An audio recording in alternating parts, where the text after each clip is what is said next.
At its peak, the Persian Empire controlled 44% of the entire world's population. No empire before or since has ever matched that number. Not Rome, not the Mongols, not the British. So why does almost nobody talk about it? Here's what you were never taught in school. While Greece was a collection of squabbling city-states and Rome was barely a village on a hill, Persia had already built roads, banks, legal codes, and a postal system that stretched across 3 continents. The year is 550 BC. The ancient world is dominated by brutal empires. The Assyrians who impaled enemies on spikes, the Babylonians who enslaved entire nations, the Medes who ruled through fear. And then a man named Cyrus walks out of the mountains of southern Iran. 2 questions before we go further. First, why did every major civilization that followed Persia copy its administrative system? And second, if Persia was this powerful, what actually destroyed it? Stay with us. Both answers will surprise you. This is episode 1 of our Persian history series. By the end, you'll understand not just what Persia was, but why the world you live in today carries its fingerprints. History in progress. Let's begin. Cyrus II, known to history as Cyrus the Great, was not the kind of conqueror the ancient world was used to. He didn't enslave the people he defeated. He didn't burn their temples. He didn't force his religion on them. He did something far more radical. He let them keep everything. In 539 BC, Cyrus conquered Babylon, one of the most powerful cities on earth. And then he did something no ruler had ever done before. He freed all enslaved peoples inside Babylon, including thousands of Jewish captives. He issued a decree, inscribed on a clay cylinder, that every person had the right to their own religion, their own home, their own life. That clay cylinder, the Cyrus cylinder, now sits in the British Museum. The United Nations recognized it as one of the earliest declarations of human rights in history. A Persian king too, 500 years ago, writing the concept of human dignity into law. But here is the strategic genius behind the compassion. By allowing conquered peoples to keep their culture, Cyrus turned potential rebels into loyal subjects. His empire didn't need massive garrisons and constant war to hold together. It held itself together because people actually preferred Persian rule. This was the Achaemenid blueprint. Rule through legitimacy, not just force, and it worked for 220 years. If you are watching this and thinking that sounds like the foundation of modern statecraft, you are right. And we're just getting started. Stay locked in. Cyrus built the empire. Darius I, who came to power in 522 BC, turned it into a machine. Darius was not a warrior king in the romantic sense. He was something the ancient world had never seen before. A systems thinker. A manager of civilizations. He divided the empire into 20 administrative regions called satrapies, each governed by a local leader, each paying taxes to Persepolis, each maintaining its own laws and culture within the Persian framework. This was federalism. In 500 BC, 2,000 years before America invented it. Darius also built the Royal Road too, 700 kilometers connecting Susa to Sardis, cutting across mountains and deserts. Relay stations every 25 kilometers meant a royal message could travel the entire length in 7 days, the ancient world's version of the internet. And it was Persian. He standardized currency. He created a professional civil service.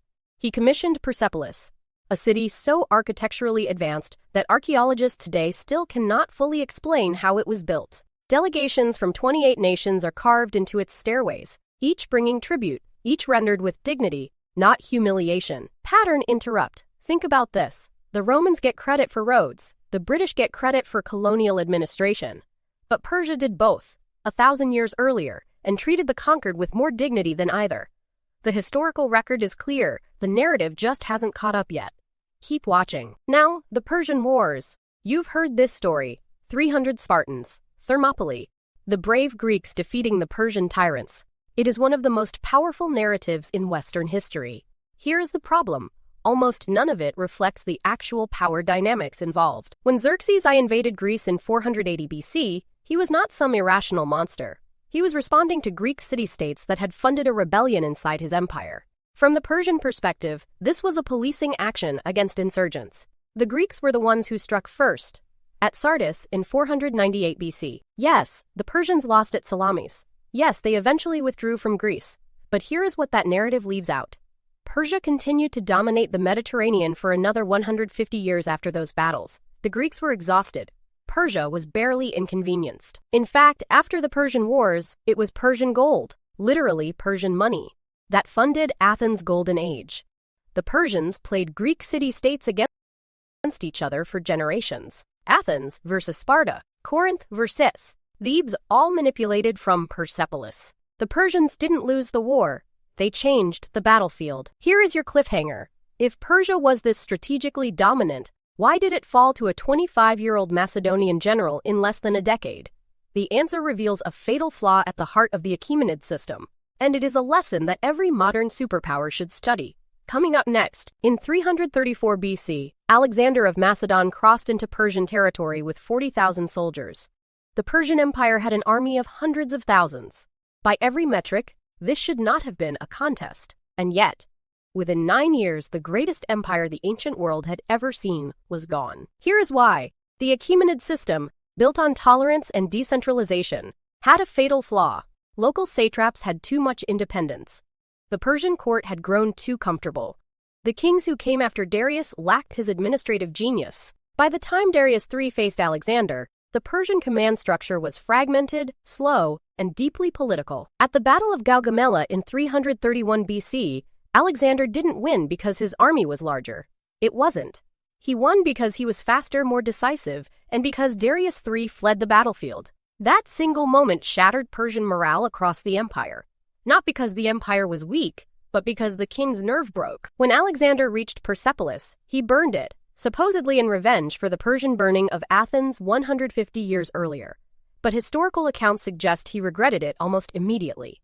Even Alexander understood what he had destroyed. He began dressing in Persian clothes, adopting Persian customs, and marrying Persian royalty. The deepest irony of Persian history. The man who destroyed the Achaemenid Empire spent the rest of his life trying to become a Persian king. That is the measure of what Persia was. Even in defeat, its civilization was so superior that its conqueror was absorbed by it. Remember that. We'll return to it in episode 2. The word paradise is Persian, paradisa, meaning a walled garden. The concept of a perfect, ordered, beautiful space enclosed from chaos. That word traveled through Greek into Latin into English, and it carried with it the entire Persian worldview. Order, beauty, dignity, within boundaries. Chess came from Persia. Polo came from Persia. The concept of human rights law came from Persia. The postal system, provincial governance, standardized weights and measures, religious tolerance as state policy, all Persian before they were anything else. Civilization didn't emerge from one place, but it was organized for the first time in Persia. And the influence didn't end with Alexander. The Parthians rebuilt Persian power. The Sasanians brought it to its second golden peak. Persian scholars in the Islamic Golden Age gave the world algebra, algorithms, and the medical textbooks that Europe used for 600 years. The thread never broke. It just changed form. Every empire that followed, Roman, Arab, Mongol, Ottoman, British, either copied Persian administrative methods, employed Persian scholars, or built on Persian infrastructure. The Persians didn't just build an empire. They built the operating system that every subsequent civilization ran on. You now know what most people who've studied history for years still haven't put together. Persia wasn't a chapter in ancient history. It was the foundation layer. Rome read from its playbook. The Islamic world built on its science.